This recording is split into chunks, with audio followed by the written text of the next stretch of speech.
E olha, para possuir um freezer é preciso ter conhecimento sobre os seus defeitos. E o Matheus Carvalho, que é técnico em manutenção de refrigeradores, dá boas dicas para conservar o aparelho. Vamos acompanhar? Por ser uma região semiárida, a maior parte do ano o Cariri é quente e com isso exige o comércio de sorvetes, picolés, algo gelado. E para quem comercializa esses tipos de produtos, precisa do freezer. E quem usa freezer costuma dar aquele defeito, né? Quais os defeitos que os freezers costumam chegar aqui? Olha, quase todas as vezes os defeitos do freezer que acontece é vazamento de gás, em 80% dos casos. Termostato com problema e motor queimado. Em 80% dos casos é vazamento de gás. Quando é esse, termostato e motor.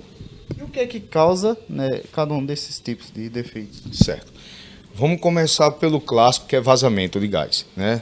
Geralmente, esses freezers, geralmente não, quase todos os freezers de 20 anos para cá são comercializados com tubulação de alumínio. Uma tubulação mais fraca, as paredes do alumínio se desgastam mais rápido por conta do volume, do deslocamento do gás junto com o óleo. O óleo é corrosivo. Aí, com o tempo, esse alumínio vai se desgastando. E a própria pressão do freezer, quando se desliga o freezer por um bom tempo, ele cria microfuro, né? Isso é uma das consequências de furo interno. Quando isso acontece, é a única forma, uma das formas mais viáveis, mais baratas de fazer, é passar a tubulação de cobre, né? Que fica quase para a vida inteira.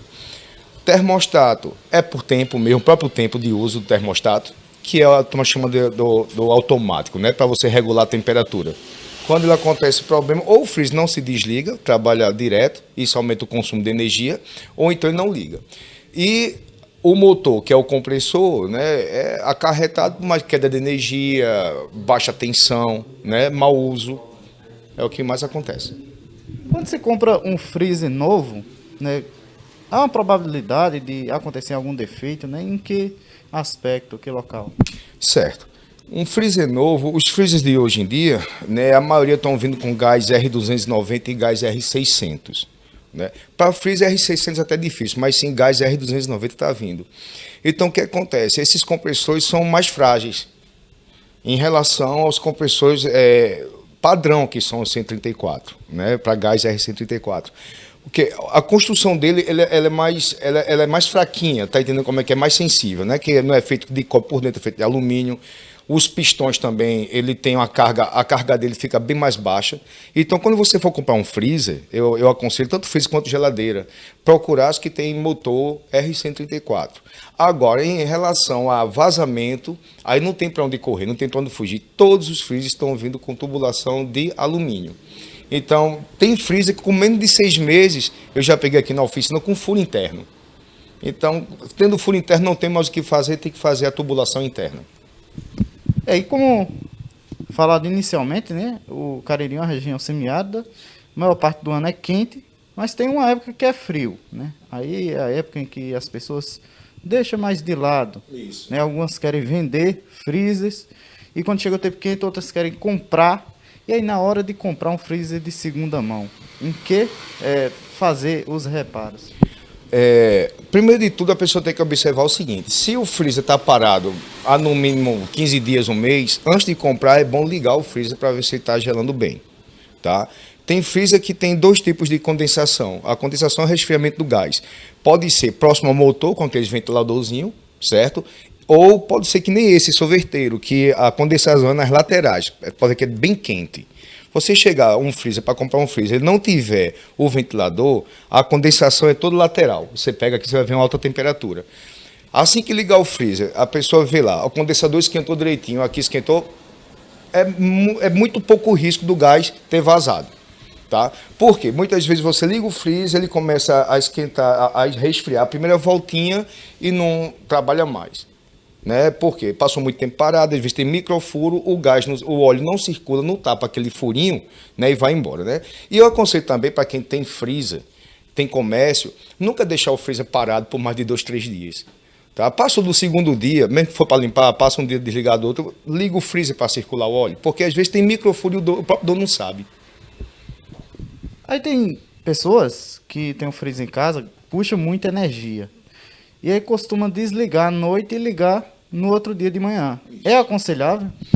Olha, já foi feito o teste, inclusive no Facebook, eu tenho grupos de refrigeração que eu acompanho, que foi feito esses testes com gente que é especialista na área de elétrica e realmente economiza energia.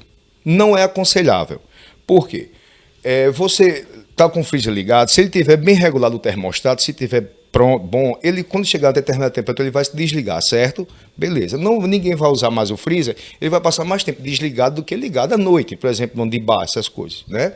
Quando você desliga o freezer, o que acontece? A temperatura interna vai aumentar, certo? Aumentou, então, quando no outro dia, para você ligar, ele vai ter que trabalhar dobrado, o tempo dobrado para ele chegar até determinada temperatura.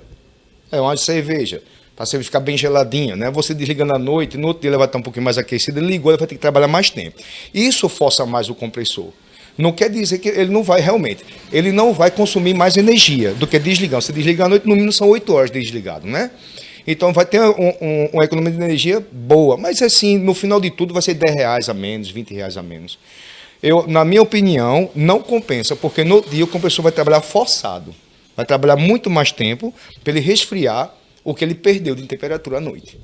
Tem freezers que a gente vê tá lotado de gelo. Por que acontece isso? Vamos voltar ao que a gente estava falando antes. Tem dois motivos de estar lotado de gelo. Primeiro de tudo, a umidade. Muitas vezes primeiro de tudo, vamos ver a umidade. Depende do local do freezer, como ele é trabalhado, se você abre muito e fecha a porta. A partir do momento que você abre a porta do freezer para pegar alguma coisa, vai entrar ar quente. E esse ar quente, né, tem as moléculas d'água. Então o que acontece? Ela se desprende e pega na lateral. Você vê que esse freezer está ligado desde ontem, não tem um gelo. Não tem um gelo, por quê? Ele está refrigeração perfeita. Não está abrindo aqui a porta. Mas a partir do momento que eu começar a abrir essa porta aqui, ele vai bloqueando de gelo. Isso é um dos motivos. Segundo motivo, o freezer que tem borracha, às vezes a borracha está ruim. A borracha está ruim, desgastada, começa a entrar ar quente por dentro, também umidade. E no terceiro e último caso é o termostato. O termostato está com problema, não se desliga, então ele trabalha sem parar. Então aquele gelo vai acumulando, não dá tempo de desligar para dar uma arriada no gelo. Também gasta energia, né? Muita energia, claro, gasta. Se a pessoa for fazer uma comparativa, um termostato com problema, se ele tiver, você pega um freezer com termostato com problema, durante 30 dias, trabalhando sem se desligar, se você pegar outro do mesmo tipo, com as mesmas coisas dentro, com termostato bom, é 50% de economia. Muito bem, ótimas dicas aí dadas pelo Matheus Carvalho.